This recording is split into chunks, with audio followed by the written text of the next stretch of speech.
पाठ पहिला, भौमितिक रचना. मुलांनो, प्रश्न आहे 105 अंश मापाचा कोन काढा आणि त्याचा दुभाजक काढा. किरण QR काढला. Q या बिंदूवरती कोन मापक ठेवून 105 अंश मापाचा कोन करणारा किरण QP काढला. आता कोन PQR चा दुभाजक काढू. कंपासचे टोक Q वर ठेवून दोन्ही भुजांना छेदणारा कंस काढला. कंसाच्या एका टोकावर कंपासचे टोक ठेवून कोनाच्या अंतर्भागात एक चाप मारला. आता अंतर न बदलता कंसाच्या दुसऱ्या टोकावर कंपासचे टोक ठेवून अंतर्भागातील चापाला छेदणारा दुसरा कंस काढला. छेदनबिंदूला T हे नाव दिले. किरण QT काढला. किरण QT हा कोन PQR चा कोन दुभाजक आहे. आता त्रिकोणाच्या कोनांच्या दुभाजकांचे काही गुणधर्म आपण बघूया. त्रिकोण PQR हा एक त्रिकोण आहे. आता कंपासच्या मदतीने त्रिकोणाचे तीनही कोन आपण दुभागले. हे तीनही दुभाजक वाढवून एकमेकांना छेदतील असं बघितलं. काय लक्षात आलं? तर तीनही कोन दुभाजक एकाच बिंदूतून जातात, म्हणजेच ते एकसंपाती आहेत. हा संपात बिंदू म्हणजेच अंतर्मध्य आहे, म्हणून त्याला I हे नाव दिलं. त्रिकोणात I पासून त्रिकोणाच्या बाजू PQ वर IA हा लंब काढला.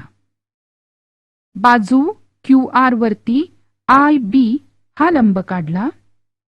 तर बाजू PR वरती IC हा लंब काढला. तीनही लंबांची लांबी मोजली आणि आपल्या लक्षात आलं की IA बरोबर IB बरोबर IC. म्हणजेच त्रिकोणाचा अंतर्मध्य त्रिकोणाच्या तीनही बाजूंपासून समान अंतरावर म्हणजेच समदूर असतो. प्रश्न आहे 5.3 सेमी मापाचा रेषाखंड काढा आणि त्याचा लंब दुभाजक काढा. 5.3 सेमी लांबीचा रेख AB काढला. कंपासामध्ये अंदाजे निम्म्यापेक्षा जास्त अंतर घेऊन कंपासचे एक टोक A बिंदूवर ठेवलं आणि रेषाखंडाच्या वर आणि खाली एक कंस काढला. कंपासमधलं अंतर न बदलता टोक B बिंदूवर ठेवून वरील कंसाला छेदणारे दोन कंस काढले. छेदन बिंदूला M आणि N अशी नावं दिली. या बिंदूतून जाणारी रेषा MN काढली. हा आहे दिलेल्या रेषाखंडाचा लंब दुभाजक. आता त्रिकोण XYZ काढूया. हा आहे लघुकोन त्रिकोण. त्रिकोणाच्या प्रत्येक बाजूचा लंब दुभाजक काढूया. हे तीनही लंब दुभाजक एकमेकांना एकाच बिंदूत छेदतात, म्हणजेच ते एकसंपाती आहेत. त्यांच्या संपात बिंदूला परिमध्य किंवा परिकेंद्र म्हणतात आणि तो C या अक्षरांनी दाखवला जातो. लघुकोन त्रिकोणाच्या बाबतीत त्रिकोणाच्या बाजूंचे लंब दुभाजक एकमेकांना त्रिकोणाच्या अंतर्भागात छेदतात, म्हणजेच परिकेंद्र हे त्रिकोणाच्या अंतर्भागात असते. पण जर त्रिकोण विशालकोन त्रिकोण असेल तर परिकेंद्र त्रिकोणाच्या बहिर्भागामध्ये असते. यानंतर त्रिकोण रचना बघूया. कोणतीही भौमितिक रचना करण्यापूर्वी त्या रचनेची जर आपण कच्ची आकृती काढली तर रचना करायला मदत पण होते आणि रचनेतील क्रियांचा आपल्याला क्रम पण ठरवता येतो. पहिला प्रकार म्हणजे त्रिकोणाच्या 3 बाजूंची लांबी दिली असता त्रिकोण काढणं. प्रश्न आहे त्रिकोण PQR मध्ये लेंथ PQ बरोबर 6 सेमी, लेंथ QR बरोबर 3.08 सेमी, लेंथ PR बरोबर 4.5 सेमी या दिलेल्या मापावरून त्रिकोण काढा. पहिल्यांदा कच्ची आकृती काढूया. सगळ्यात मोठी बाजू आहे PQ बरोबर 6 सेमी, म्हणून PQ खालच्या बाजूला घेतला. आता कच्च्या आकृतीवरून एक एक पायरी सुरू करूया. सर्वप्रथम रेख PQ हा 6 सेमी लांबीचा रेषाखंड काढला. कंपासमध्ये 4.5 सेमी हे अंतर घेऊन कंपासचं टोक P या बिंदूवर ठेवलं आणि एक कंस काढला. त्यानंतर कंपासचं टोक Q या बिंदूवरती ठेवून कंपासमध्ये 3.8 सेमी हे अंतर घेऊन या कंसाला छेदणारा दुसरा कंस काढला. छेदनबिंदूला R हे नाव दिलं. रेख PR जोडला, रेख QR जोडला. प्रत्येक बाजूवरती त्यांची मापं लिहिली आणि हा झाला त्रिकोण PQR तयार. दुसरा प्रकार त्रिकोणाच्या 2 बाजू आणि त्यांनी समाविष्ट केलेला कोन दिला असता त्रिकोण काढणं. प्रश्न आहे, दिलेल्या मापावरून त्रिकोण काढा. त्रिकोण FUN मध्ये लेंथ FU बरोबर 5 सेमी, लेंथ UN बरोबर 4.6 सेमी, माप कोन U बरोबर 110 अंश. कच्ची आकृती काढली.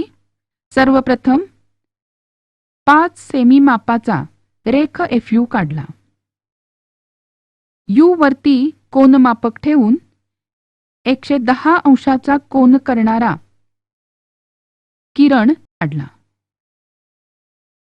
कंपासमध्ये 4.6 सेमी अंतर घेऊन कंपासचं टोक U वरती ठेवलं आणि किरणवरती एक कंस काढला.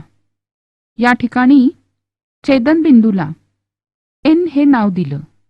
रेख FN जोडला. दिलेल्या मापाप्रमाणे त्रिकोण FUN तयार झाला. यानंतर 2 कोन आणि त्यांनी समाविष्ट केलेल्या बाजूंची लांबी दिली असता त्रिकोण काढणं. प्रश्न आहे, दिलेल्या मापांवरून त्रिकोण काढा. त्रिकोण MNP मध्ये लेंथ NP बरोबर 5.2 सेमी, माप कोन N बरोबर 70 अंश, माप कोन P बरोबर 40 अंश. पहिल्यांदा कच्ची आकृती काढू. सर्वप्रथम 5.2 सेमी लांबीचा रेषाखंड NP काढला. N वरती कोन मापक ठेवून 70 अंश मापाचा कोन करणारा किरण काढला. कोन मापक P या बिंदूवरती ठेवून 40 अंश मापाचा कोन करणारा किरण काढला. दोनही किरण एकमेकांना छेदतील त्या छेदनबिंदूला M हे नाव दिले.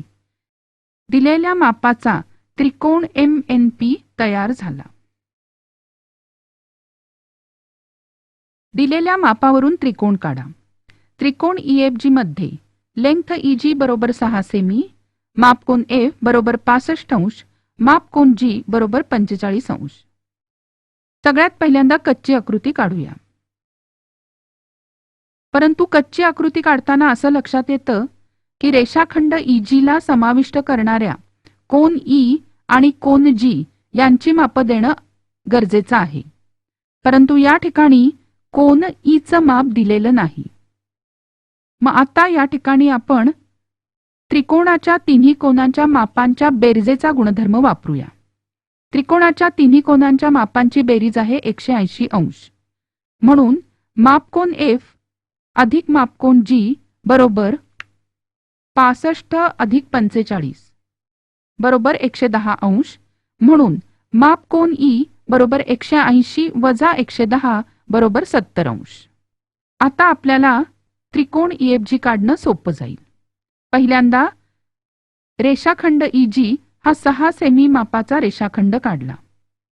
कोन मापक E या बिंदूवरती ठेवून E या बिंदूपाशी 70 अंशाचा कोन करणारा किरण काढला.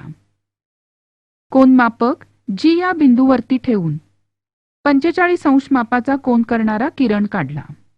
दोन्ही किरण एकमेकांना ज्या बिंदूत छेदतात त्या छेदनबिंदूला F हे नाव दिले. रेख EF आणि रेख GF जोडले. दिलेल्या मापाचा त्रिकोण EFG तयार झाला. बिंदू F वरती कोनमापक ठेवून कोनाचं माप मोजलं. ते आहे 65 अंश. म्हणून आपण काढलेला त्रिकोण बरोबर मापाचा आहे. यानंतरची रचना आहे कर्ण व एका बाजूची लांबी दिली असता काटकोन त्रिकोण काढणं. मुलांनो, त्रिकोणात एक कोन काटकोन असेल तर तो त्रिकोण काटकोन त्रिकोण असतो आणि अशा त्रिकोणात काटकोनासमोरची भुजा म्हणजे कर्ण. काटकोन त्रिकोण STU मध्ये कर्ण SU बरोबर 5 सेमी आणि लेंथ ST बरोबर 4 सेमी. पहिल्यांदा कच्ची आकृती काढूया. कच्च्या आकृतीत एक काटकोन काढू. कोन T हा काटकोन आहे म्हणून या ठिकाणी आपण रेख TS काढला, हा कर्ण काढला आणि कोनाला काटकोनाची खूण केली. आता मापाप्रमाणे आकृती काढूया. प्रथम रेख TS हा 4 सेमी मापाचा रेषाखंड काढला. T वरती कोन मापक ठेवून 90 अंशाचा कोन करणारा किरण TU काढला. कंपासमध्ये 5 सेमी अंतर घेऊन कंपासचं टोक S या बिंदूवरती ठेवलं आणि P मधून काढलेल्या किरणाला छेदलं. छेदनबिंदूला U हे नाव दिलं. रेख SU जोडला. दिलेल्या मापाचा त्रिकोण STU तयार झाला. आता या माहितीप्रमाणे त्रिकोण काढता येतो का बघा. त्रिकोण ABC मध्ये मापकोन A बरोबर 85 अंश, मापकोन B बरोबर 115 अंश आणि लेंथ AB बरोबर 5 सेमी. आपल्याला माहित असलेल्या रचनांनुसार दोन कोन आणि त्यामधला समाविष्ट रेषाखंडाची लांबी या ठिकाणी दिलेली आहे.